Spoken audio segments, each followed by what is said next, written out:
এই দাড়ি রাখা হয়ে যাবে আপনার খাইজনি চুলকনি জাত, আপনি খাইজতি থাকবেন দাড়ি রাখলে বলে খাইজুয়ে। তে দাড়ি রাখার খাইজনি চুলকনি আপনি খাইজবেন চুলকবেন, অথচ নেকি পাবেন না। কারণ এই দাড়ি আপনি আল্লাহ আল্লাহ রসুলের জন্য রাখেন নাই, সুন্নতের মোহাব্বতে রাখেন নাই, এটা রাখছেন মানসি কি কবে সেই কথা ঠেকানোর জন্যে। আব্বা মারা গেলে 5টা গরু জবাই দিয়ে 5,000 মানুষকে খাওয়াই দেয়া এ কাজটা গুনাহ না নেকি? 5টা গরু জবাই দিয়ে খাওয়াই দিলি গুনাহ। আমার আব্বা মারা গেছে, আমার তৌফিক আছে, আমি 5 লাখ টাকা দিয়ে 5টা গরু কিনে জবাই দিয়ে মানুষকে খাওয়াই দেবো, তা এটা গুনার কেস? এটা তো 100% নেকি, কোনো গুনাহ নাই, সাবধান। তবে 4 দিনের দিন করতে হবে, আর 10 দিনের দিন করতে হবে, আর 40 দিনের দিন করতে হবে, আর বাপের মৃত্যুবার্ষিকী টার্গেট করে সেই দিন করতে হবে, এইটা গুনাহ। আপনি এনি টাইম এভরিডে যে কোনো দিন আপনি করে দিতে পারেন, মানুষকে খাওয়াইলে নেকি হয়। আর হযরত উসমান রাদিয়াল্লাহু তাআলা আনহু বলেন, হুব্বিবা ইলাইয়া মিনাদ দুনিয়া সালাস, দুনিয়ার 3টে জিনিস আমার ভালো লাগে। উসমান বলেন 3টে জিনিস আমার ভালো লাগে। 1 নম্বরে ইতআমুল জিয়ান, ক্ষুধার্তকে খানা খাওয়াইতে আমার ভালো লাগে, ক্ষুধার্তকে খানা খাওয়াইতে ভালো লাগে। আপনি মেহমানদারি করবেন, আব্বা মারা গেছে, মা মারা গেছে, আপন কেউ মারা গেছে, তাদের ইসালে সোয়াবের জন্য আপনি অনুষ্ঠান করবেন, খানা খাওয়াবেন। তবে এর ভিতরে খাওয়াবেন কাকে? ইতআমুল জিয়ান, ক্ষুধার্তকে খানা খাওয়াবেন। না খাইয়ে রয়েছে যারা তাদেরকে আগে ডাইকে খাওয়াবেন। কিন্তু এই খানার ভিতরে আপনি শিরিক করে ফেলেন।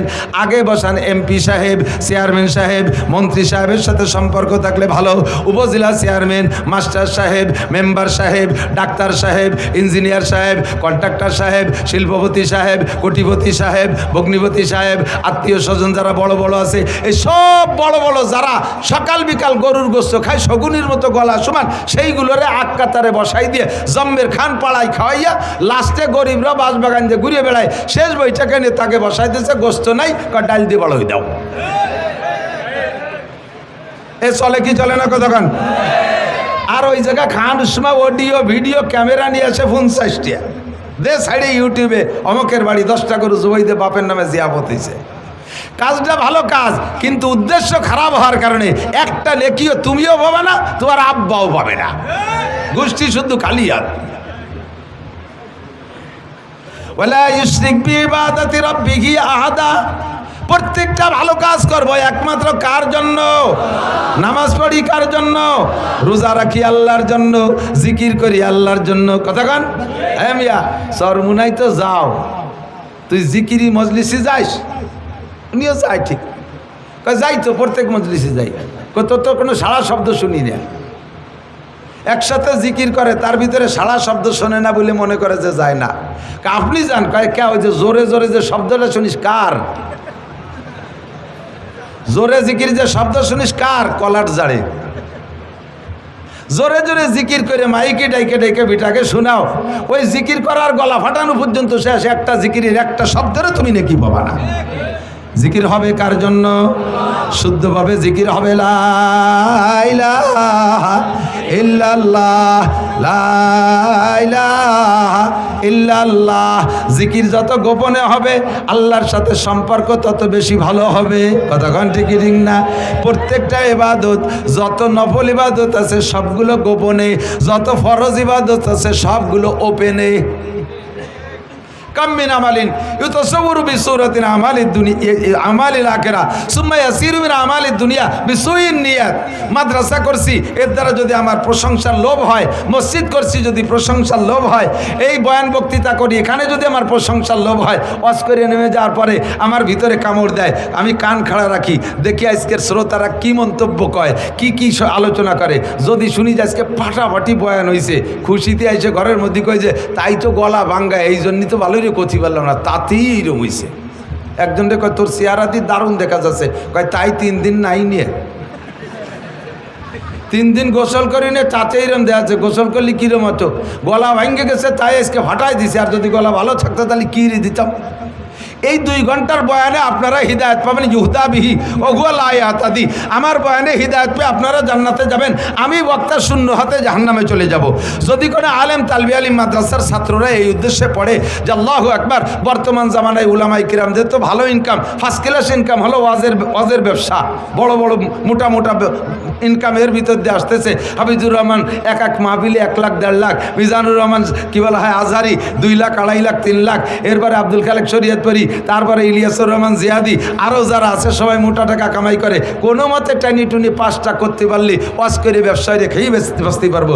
তোমার ওয়াজও হবে, তোমার ওয়াজে মানুষ হিদায়ত পাবে, তারা আমল করে জান্নাতে যাবে, আর তোমার এই পয়সা কামাই করা পর্যন্ত শেষ, আখিরাতে তুমি কিচ্ছুই পাবা না। কাম্মিন আমালি ইউতাসাউর বিসূরাতিন আমালিল আখিরা, দেখতে আখিরাতের কাজ, অথচ তার পিছনে নিয়ত খারাপ হওয়ার কারণে আমি আলেম হইতেছি, পীর হব, দেশের মানুষ আমার কাছে মুরিদ হবে। পীর ব্যবসাটা বড় সহজ ব্যবসা। আরে আমরা বক্তারা 2 ঘন্টা আমরা খাইতে এই কামাই করি, ফাঁকি দিয়ে টাকি ধরিয়ে নিয়ে যাই না। এই ফ্যান চলতেছে উপরে, তারপরে ঘামি যাচ্ছি, 2 ঘন্টা খাইটে পিঠে গলা হটাইয়ে তারপরে কয়টা টাকা দেয়। আর পীরগে ব্যবসা কি কায়দা, সহজে বসে থায়ে জায়গায় বসে মুরিদরা মুসাফা করিয়ে বস্তা বইয়ে ডেলি দিয়ে চলে যায়। আমি যদি হুজুর হতে পারি বড় পীর হব, পীরও হবা হুজুরও হবা, তোমার কাছ থেকে মানুষের মুরিদ হইয়া আমল করে তারা জান্নাতে যাবে। তোমার ওই হাদি একা পর্যন্ত শেষ, তুমি এর দ্বারা আখিরাতে কিচ্ছুই পাবে না। কথা বলেন ঠিক ঠিক না? কাম্মিন আমালিন ইতাসাওয়ারু বিসূরাতিন আমালিল আখিরা সুম্মা ইয়াসির মিন আমালিদ দুনিয়া বিসুইন নিয়াত। এই জন্য নবী পাক হাদিস বলেন, আর বুখারী শরীফের একেবারে প্রথম হাদিস, ইন্নামাল আমালু বিন্নিয়াত, প্রত্যেকটা কাজ নির্ভর করে নিয়তের উপরে। আল্লাহ তাআলা আমাদের আজকের মাহফিলের ভিতরও নিয়তটা সহি করা তৌফিক দান করে, বলেন আমিন। বেশি কথা বলবো না, বেশি কথা বলবো না, যে কটা বলবো সে কটা মনে রাখার চেষ্টা করবেন। কিছু পুরনো আজ নিয়ে আসছি, কারণ সময় সাপেক্ষে। কোরআন হাদিস তো আল্লাহ পাক আল্লাহ রসুল এমনভাবে সাজাইছে যা 1500 বছর আগেও চলতো, আর 1,00,000 বছর পরেও যদি দুনিয়া থাকে তাহলে একইভাবে কোরআন হাদিস প্রযোজ্য হবে। কথা বলুন ঠিক ঠিক না? চলবে কি চলবে না? তো এক সময় বলতাম, গতানুগতিকভাবে বলে গেছি, বর্তমান প্রেক্ষাপটে এসব কথাগুলো আমাদের সামনে, চোখের সামনে চলে আসছে। আজকে দুনিয়া আছে না নাই? বাংলাদেশ আছে না নাই? পৃথিবী আছে না নাই? এই পৃথিবী একদিন থাকবে না, এ ঘটনা সত্য না মিথ্যা? কিয়ামত হবে কি হবে না? ধ্বংস হবে না? কিয়ামত 3 প্রকার, একটা হলো কিয়ামতে সুগরা, আর একটা কিয়ামতে উস্তা, আর একটা কিয়ামতে কুবরা। একটা হলো পার্সোনাল কিয়ামত, আর একটা হলো জাতিগোষ্ঠীর কিয়ামত, আর একটা হলো আন্তর্জাতিক কিয়ামত। এই 3টা কিয়ামতে ইজা ওয়াকাতিল ওয়াকিয়া লাইসা লি ওয়াকাতিয়া কাযিবা, কোরআনে সূরা ওয়াকিয়ার ভিতরে আল্লাহ পাক বলেন এই 3টে ঘটনা ঘটবে, 3টাই ঘটবে, আর 3টা ঘটার মধ্যে কোনো সন্দেহ নাই। পার্সোনাল কিয়ামত হলো মাম্মাতা কদ কামাত কিয়ামাতুহু, ক্বালা রাসূলুল্লাহ সাল্লাল্লাহু আলাইহি ওয়াসাল্লাম, নবী পাক বলেন যে যেদিন মারা গেল তার কিয়ামত সেদিন হয়ে গেল। তার কিয়ামত সেদিন, যে যেদিন মারা গেল তার কিয়ামত হয়ে গেল। ওই আন্তর্জাতিক কিয়ামত আমরা দেখব না, সারা দুনিয়া যে ধ্বংস হবে ওইটা হলো ইন্টারন্যাশনাল কিয়ামত। আন্তর্জাতিক কিয়ামত, এই কিয়ামত এ জায়গা যারা বসা আছেন, আমি কসম খেয়ে বলি, এ জায়গা যারা বসা আছেন 6, 5, 2, 4 বছরে পোলাপান থেকে নিয়ে 70, 80 বছরে বুড়ো যারা আছেন, আমরা এখানে কেউ সেই আন্তর্জাতিক কিয়ামত দেখব না। সে সময় আমরা দুনিয়ায় থাকবো না, ওটা দেখবে ওই সময় যারা দুনিয়ায় থাকবে তারা। কথা কন? আর অবশ্যই এখন যারা আছি তারা অত হায়াত পাবো না। বলেন যে যদি আগামী শুক্রবারে কিয়ামত হয় তাহলে পাবো না কেন? মানে অতগুলো আইসর না। আগামী শুক্রবারে কিয়ামত হবে না, কিয়ামত হবে মুহররমের 10 তারিখ। কয় তারিখ? আলে একটু কথা কয় না আমার সাথে। কয় তারিখ কিয়ামত? কয় তারিখ? আগস্টের 5 তারিখ। কিয়ামত কয় তারিখ? আগস্টের 5 তারিখে একটা কিয়ামত হয়ে গেছে, এটা হলো সেকেন্ড কিয়ামত, এটাকে কিয়ামতে উস্তা, একটা জাতিগোষ্ঠীর কিয়ামত। আর আন্তর্জাতিক কিয়ামত যেটা সারা দুনিয়া জুড়ে হবে, এটার তারিখ আল্লাহ পাক বলেন ইন্নাল্লাহা ইনদাহু ইলমুস সাআ, ওই কিয়ামতটার তারিখ একমাত্র কে জানে? আল্লাহ জানে। কথা বলেন ঠিক ঠিক না? তো মুহররমের 10 তারিখে কিয়ামত হবে। কয় তারিখ? এবং সেদিন শুক্রবার হবে। 4-5 বছর আগে সম্ভবত আমার মনে হয় 4-5 বছর আগে এইরকম হঠাৎ করে ডায়েরি খুলে দেখি আর 2 দিন পর শুক্রবার, তাও মুহররমের 10 তারিখ।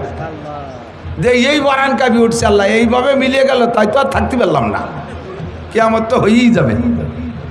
পরে আমি কোরআন হাদিস মিলেই দেখি কিয়ামতের আগে বড় 10টা ঘটনা ঘটবে।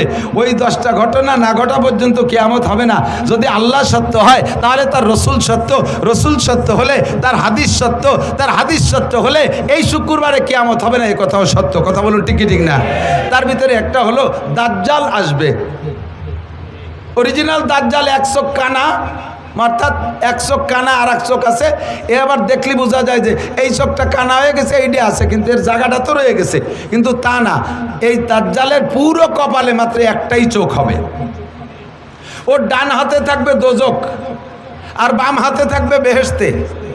আসলে উচিত ছিল কি, বেহেশতে কোন হাতে? ডান হাতে। আর দোজক থাকলে ওর বাম হাতে বেহেশতে আর ডান হাতে দোজক। ওর কথা যে শুনবে তাকে লাখ লাখ কোটি কোটি টাকা দিয়ে দুনিয়ায় প্রতিষ্ঠিত করে দেবে, এর নাম হলো জান্নাত।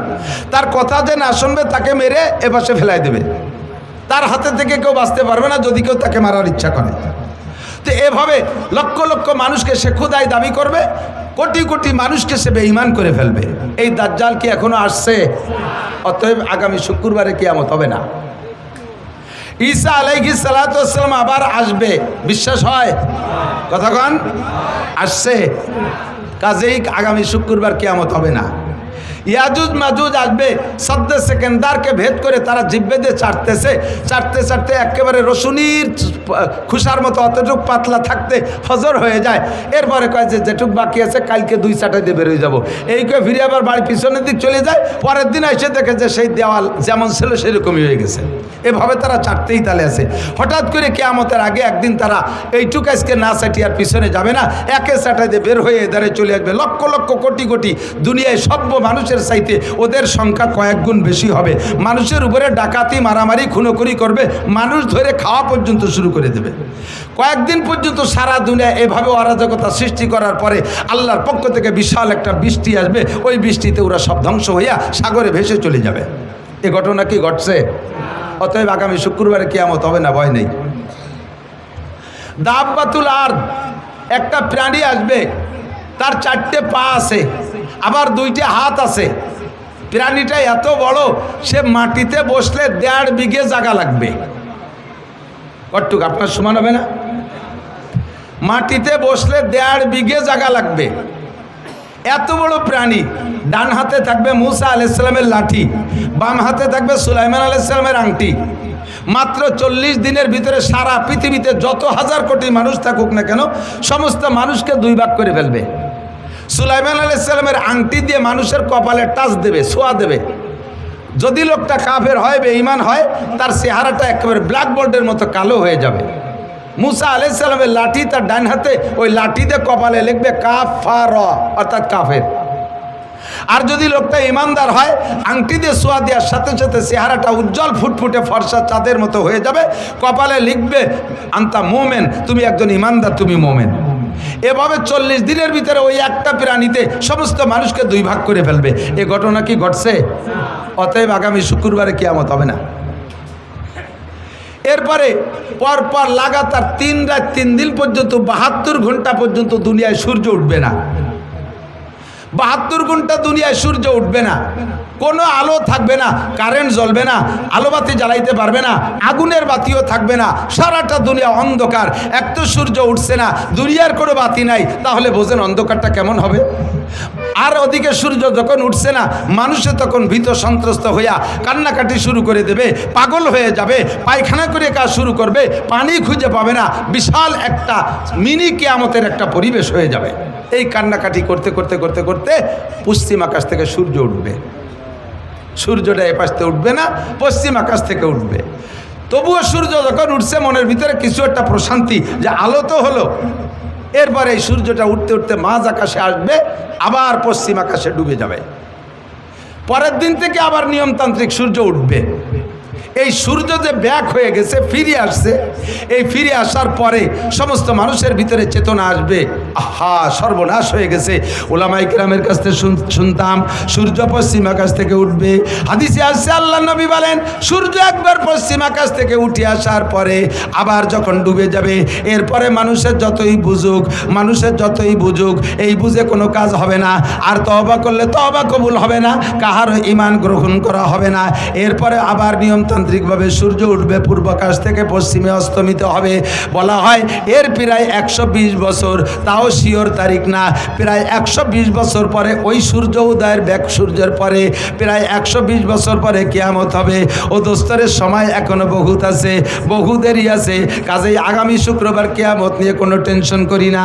তবে কিয়ামত তিনটা, একটা হলো ব্যক্তিগত কিয়ামত, এইটা যে কোনো সময় ঘটে যেতে পারে। কথা বলেন পারে কি পারে না? এখান থেকে বাড়ি যাইতেও পারেন, নাও পারেন। ফজরের রক্ত পাইতেও পারেন, নাও পাইতে পারেন। আপনি চিন্তা করছেন আগামী রমজান মাসে চিল্লাই যাব, আরে ততদিন হায়াত আপনি পাইতেও পারেন, নাও পাইতে পারেন। যে ব্যক্তি যখন মারা গেল তার কিয়ামত তখন হয়ে গেল। আর একটা হলো মাঝারি কিয়ামত, মধ্যম কিয়ামত, এরে বলে কিয়ামতে উস্তা। এটা হলো কোনো জাতি গোষ্ঠীকে তাদের আচরণে, তাদের অপরাধে, তাদের অন্যায়ের কারণে আল্লাহ পাক ওই জাতি গোষ্ঠীকে ধ্বংস করে দেয়। যেমন কওমে আদকে আল্লাহ তাআলা কিয়ামত দিয়েছেন, আদ কওম শেষ হয়ে গেছে, কওমে সামুদকে ধ্বংস করে দিয়েছে, তারা চলে গেছে। কওমে লুতকে আল্লাহ ধ্বংস করে দিয়েছে, তাদের কিয়ামত গোষ্ঠী শুদ্ধ হয়ে গেছে। এমন করে এখনো পর্যন্ত হতে পারে কোনো জাতি গোষ্ঠীর আচরণে যদি আল্লাহ পাক অখুশি হয়ে যায়, ওই কওমকে আল্লাহ তাআলা ধ্বংস করে দেয়। একে বলে কিয়ামতে উস্তা। আর একটা হলো কিয়ামতে কুবরা, অর্থাৎ সারাটা দুনিয়া ধ্বংস হবে। আল্লাহ পাক বলেন ইযা ওয়াকাতিল ওয়াকিয়া লাইসা লিওয়াকাতিহা কাযিবা, যেই ঘটনা ঘটবে ধ্বংস হবে, ওই ঘটনার মধ্যে কোনো সন্দেহ নাই। সেইটা কবে হবে সম্পর্কে সাহাবায়ে কেরাম জিজ্ঞেস করেছেন নবী পাকের কাছে। জিবরিল আলাইহিস সালাম আদম আলাইহিস সালাম থেকে নিয়ে কিয়ামতের সংবাদ দিয়ে আসতেছে।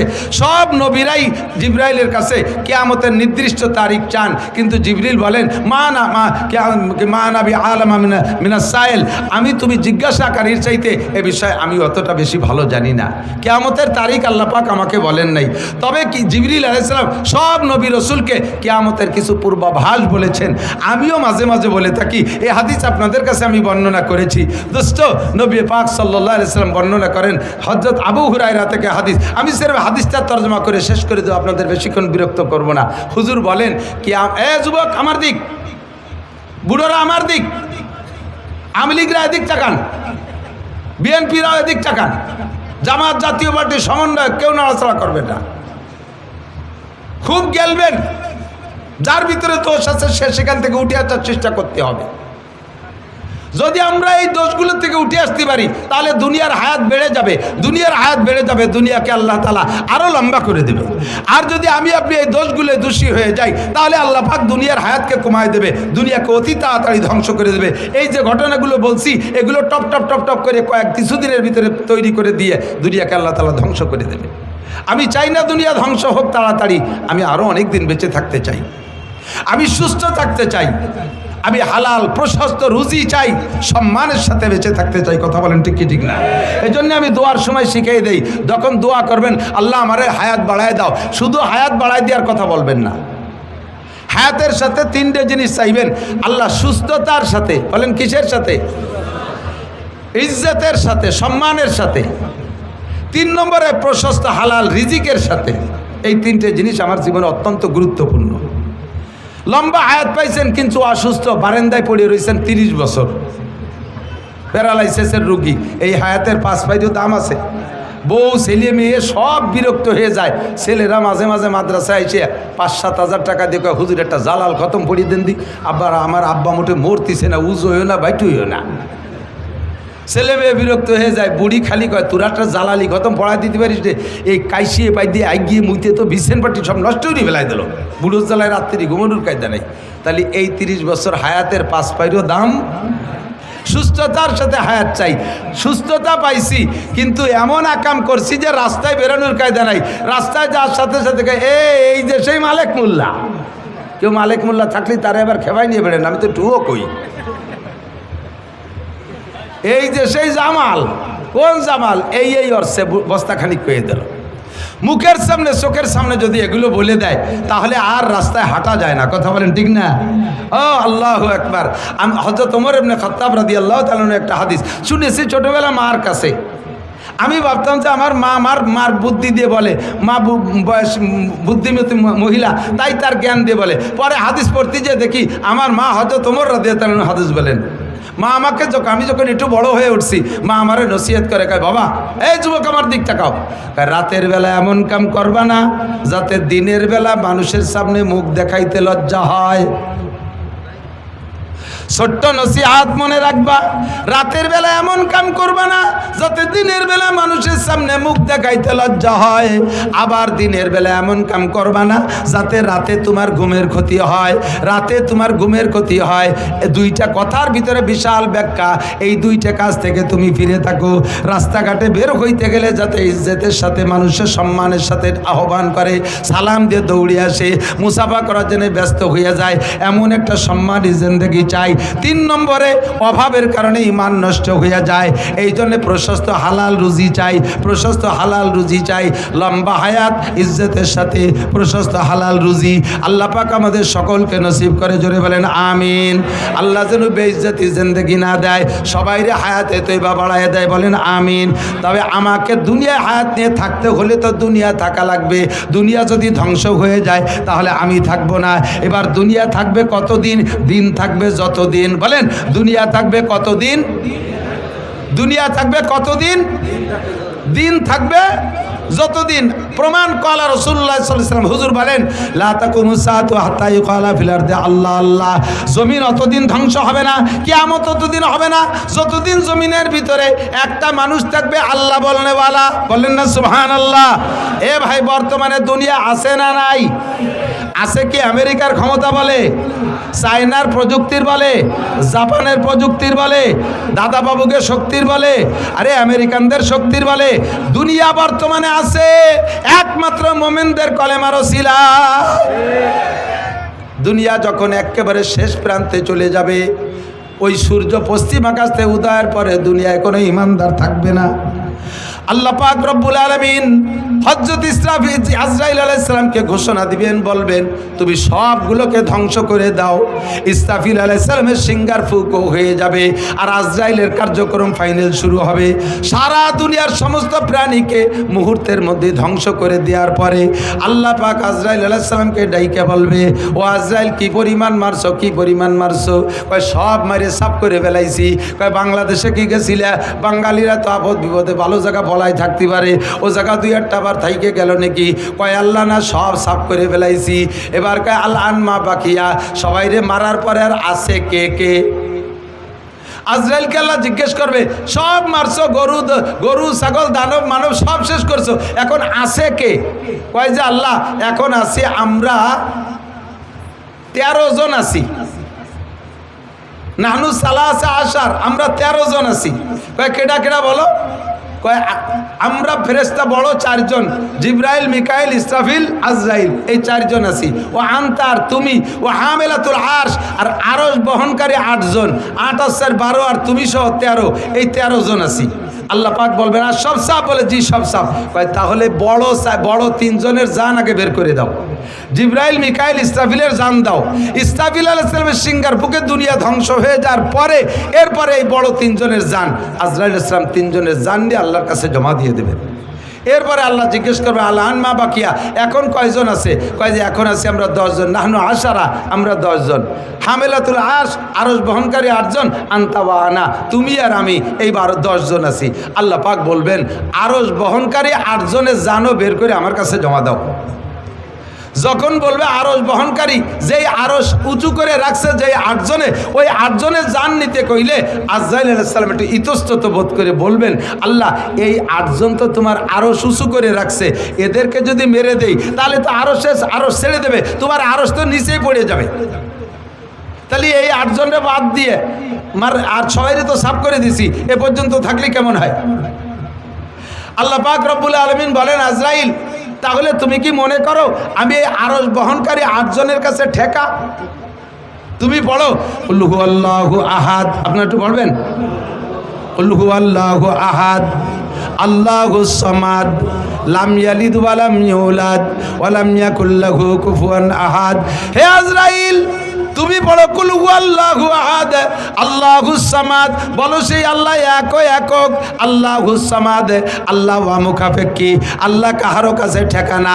আরশ বহনকারী 8 জন ফেরেশতা আল্লাহকে উঁচু করে রাখছে, তাই আল্লাহ উঁচায় আছে, নইলে ওরা ছেড়ে দিলে আল্লাহ পড়ে যাবে। তোমার আল্লাহ এমন আল্লাহ না, দুনিয়ার দেবদেবীর মতো নয়। বছরের শেষে যাইয়া দেবদেবীদের রং নষ্ট হয়ে যায়। তোমরা জেনে রাখো সিবগাত আল্লাহি ওয়া মান আহসানু মিনাল্লাহি সিবগা।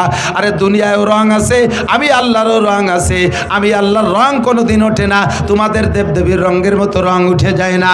তোমাদের দেবদেবী বছরের শেষে দুর্বল হয়ে যায়, পিছন দিয়ে বাঁশ ঢুকোই দিয়ে রাখা লাগে, এপাশতে ওপাশতে বাঁশ বাঁধাই দিয়ে রাখা লাগে। আমি আল্লাহ পাককে দুর্বল মনে করো না, আমাকে ওভাবে আরশ বহনকারী 8 জন ফেরেশতা উঁচু করে রাখা লাগে না। আমি আল্লাহ তাআলা নিজ অবস্থানে থাকতে পারি। কথা বলুন ঠিক কি ঠিক না? বলতে চাই না বাংলাদেশ আমরা কয়েক জাতির দেশ, মুসলমান, হিন্দু, বুদ্ধ, খ্রিস্টান, আমরা মিলে মিশে আছি মহব্বতের সাথে। কথা বলুন ঠিক কি ঠিক না? আপনাদের এলাকায় হিন্দু আছে না? মুসলমানদের দোকানেও যে মাল আছে হিন্দুর দোকানেও সেই মাল আছে। আমরা কোনো ভেদাভেদ করি না, মুসলমানের দোকানের থেকে না কিনে হিন্দুর দোকানের থেকে মাল আমরা কিনি কি কিনি না, কোনো ভেদাভেদ করি না। কিন্তু ভারতের ভিতরে সেখানে ঘোষণা দিয়ে দিয়েছে কয়েক মন্ত্রী, মুসলমানদের দোকানের থেকে কোনো মাল কিনবি না, মুসলমানদেরকে বই বর্গা দিবি না, জমি বর্গা দিবি না, মুসলমানদেরকে কর্জ দিবি না, মুসলমানদের সাথে কোনো লেনদেন হবে না। এভাবে তারা সেখানে বৈষম্য তৈরি করে রাখছে। এর ভিতরে মৌলানা মিজান বলেছে ভারতের ভিতরে এক ঠাকুর, সেই ঠাকুর আমার নবীর মূর্তি বানায়, নবীর মূর্তির নাক ভাঙে। তুমি ওই দেশে নাক ভাঙবা, আমাদের এদেশেও তোমাদের অনেকের নাক আছে। ভাঙ্গার মানুষ বাংলাদেশে আছে না নাই? কথা বলেন আছে না নাই? তোমরা মূর্তিরে যত মোহাব্বত করো তার চাইতে লক্ষ কোটি গুণ মোহাব্বত করে মুসলমান তার নবীকে। তারা নবীর জন্য জীবন দিতে প্রস্তুত আছে। বলিলে চুপ করে থাকি।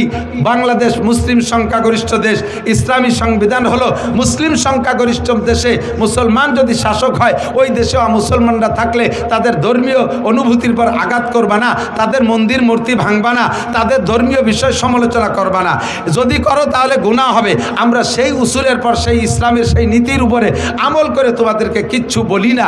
কিন্তু তোমরা যে ওই জায়গায় বসিয়া পদে পদে জ্বালাবা, আবার এই দেশে বসিও, এই দেশে বহুত হিন্দু এলাকা আছে এখনো পর্যন্ত সে জায়গা 2-1 মুসলমান থাকলে তাকে গরু কুরবানি দিতে দেয় না। বাংলার জমিনে থেকে কত বড় স্পর্ধা, সরকারের ছত্রছায়ায় থাকে এত বড় বাহাদুরি করো, তারপর আমরা কিছু কই না। কিন্তু এই মুহূর্তে আর বাড়াবাড়ি করো না। তোমরা দেশের মেহমানের মতো থাকো, আমাদের কাছে যত্ন পাবা। কথা বলেন ঠিক ঠিক না? বাড়াবাড়ি করবা তো গাড়িতে যদি চাইতে যায় তাহলে কিন্তু মেহমান আরও বাড়ি বেশিক্ষণ থাকতে পারে না। সাবধান হয়ে যাও।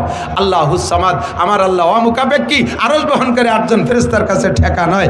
এরপরে ফেরেশতা আজরাইল আলাইহিস সালাম 8 জনের জান বের করে দিয়ে আল্লাহর কাছে জমা দেওয়ার পরে বলবে, জিবরাইল আল আন মা বাকিয়া, এখন কেডা আছে? আনতা ওয়া আনা, তুমি আছো আর আমি আছি, আর সব সাফ। আল্লাহ পাক বলবেন আনা হাইয়ুন কাইয়ুম, আমি চিরস্থায়ী চিরঞ্জীব, লা আমুতু ওয়া লা আহইয়া, আমি মরিও না বাঁচিও না, আমি থাকবো। কুল্লু শাইইন হালিকুন ইল্লা ওয়াজহুল্লাহ, সব শেষ হয়ে যাবে, শুধুমাত্র অবশেষে থাকবে কে? আরে ভাই জোরে বলেন কে? এবার আজরাইলকে আল্লাহ বলবেন, আজরাইল এবার তোমার জানটা বের করে দাও। আজরাইল বলবে, আল্লাহ আমি তো সবাইরে মারছি, আমারে কিরা মারবে? আমারে মারার আজরাইলকে? আল্লাহ পাক বললেন তুমি আত্মহত্যা করবা। পদ্ধতি কি? রিভলভার কানে বাঁধাই দিয়ে তুমি গুলিয়ে দেবা, পিস্তল মাথায় লাগাইয়া গুলি করে দিবা তা না, তুমি তোমার বুকের উপরে হাত দিয়ে মুট করে টান দিবা, বাকি কাম আমি করব। আজরাইল যখন বুকের উপরে হাত দিয়ে মুট করে টান মারছে, আর সে আজিমের মালিক বলবেন ওয়াইদা আরাদা শাইআন আইয়াকুলা লাহু কুন ফায়াকুন, আল্লাহ কুন কইলে সব হয়ে যায়। আল্লাহ তখন বলবে কুন মাইয়াতান, তুমি মরে যাও। আজরাইলের মুঠের ভিতরে তার জানটা বেরিয়ে আসবে, আর এত জোরে একটা চিৎকার মারবে জান বেরোনোর সময় আজরাইল, ওই সময় যদি পৃথিবীর সমস্ত প্রাণীও থাকতো, আজরাইলের মুখের আওয়াজে সকলে কলিজা ফাইটা মারা যাইতো। কিয়ামত শেষ, এটা হলো আন্তর্জাতিক কিয়ামত। এই ঘটনা ঘটার আগে কিছু সিগন্যাল আসবে। নবী পাক বলেন সিগন্যাল কয়টা মুখস্থ করাই দেই, এই কয়টা শুনেই চলে যাবেন, এই কয়টা শুনে মুখস্থ করে চলে যাবেন। হুজুর বলেন দিক তাকান, কিয়ামত আসছে, এই মূল বড় বড় ঘটনা ঘটবে, তার আগে কিছু ছোট ঘটনা। 1 নম্বর ঘটনা হলো ইজাত তুকিজাল ফাই উদাওয়ালা, যখন দেখবা মানুষে মুসলমানরা যুদ্ধে বিজয়ী সম্পদ, যুদ্ধে বিজয়ী দেশ, যুদ্ধে স্বাধীন করা দেশ নিয়ে দুই দলে কামড়াকামড়ি করবে, প্রত্যেকে বলবে এটা আমরা স্বাধীন করেছি, এটা আমাদের সম্পত্তি। এই নিয়ে যখন কামড়াকামড়ি চলবে, মারামারি চলবে, এই নিয়ে মারামারি চলবে যে এদেশ আমরা স্বাধীন করেছি, এদেশ আমাদের, তখন বুঝবা যে কিয়ামত বেশি দেরি নেই। এই যে বলবে, এইটা কি বলবে আরো বাকি আছে না এই বলা বলি চলতেছে? কতক্ষণ বলা বলি চলতেছে। স্বাধীন করছে কে তাও মুক্তিযোদ্ধারা জানেন, ঘোষণা দেশে কে তাও মুক্তিযোদ্ধারা জানেন, যুদ্ধ করছে কারা তাও মুক্তিযোদ্ধারা জানেন। অথচ এই কথাটা নিয়ে এখন এই দেশের সম্পত্তি নিয়ে দুই দলে মারামারি চলতেছে কি চলতেছে না? ১৫০০ বছর আগে বিশ্বনবী বলেছে এটা কিয়ামতের আলামত। বেশি বাড়বো না। ইজাত কিদাল ফাইউদাওয়ালা। ২ নম্বরে ওয়াল আমানাতু মাগনামা, যখন আমানতকে গনিমত মনে করবে। আমানত কি? আমানত গচ্ছিত জিনিস। আমাকে আল্লাহ তাআলা আমানত দিয়েছে কিছু সম্পদ, আমাকে আল্লাহ তাআলা আমানত দিয়েছে সন্তান, আমাকে আল্লাহ তাআলা আমানত দিয়েছে একটা ওয়ার্ডের দায়িত্ব, আমাকে আমানত দিয়েছে ইউনিয়নের দায়িত্ব, আমাকে আমানত দিয়েছে উপজেলা